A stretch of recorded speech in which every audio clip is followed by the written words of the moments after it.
بسم الله الرحمن الرحيم. لا أقسم بيوم القيامة ولا أقسم بالنفس اللوامة أيحسب الإنسان أن لن نجمع عظامه بلى قادرين على أن نسوي بنانه بل يريد الإنسان ليفجر أمامه يسأل أيان يوم القيامة فإذا برق البصر وخسف القمر وجمع الشمس والقمر يقول الإنسان يومئذ أين المفر كلا لا وزر إلى ربك يومئذ المستقر ينبأ الإنسان يومئذ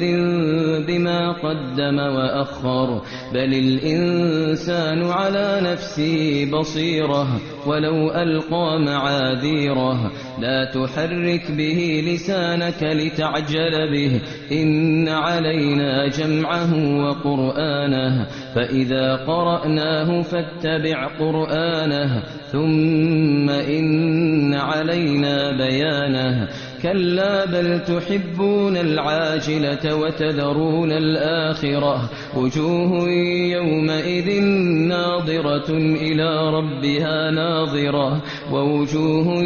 يومئذ باسرة تظن أن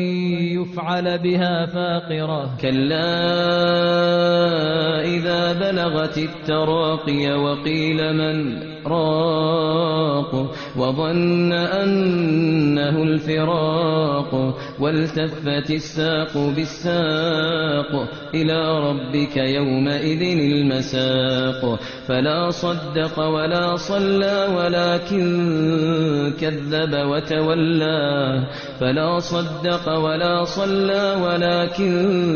كذب وتولى ثم ذهب إلى أهله يتمطى أولى لك فأولى ثم أولى لك فأولى أيحسب الإنسان أن يترك سدى ألم يك نطفة من مني يمنى ثم كان علقة فخلق فسوى فجعل منه الزوجين الذكر والأنثى أليس ذلك بقادر على أن يحيي الموتى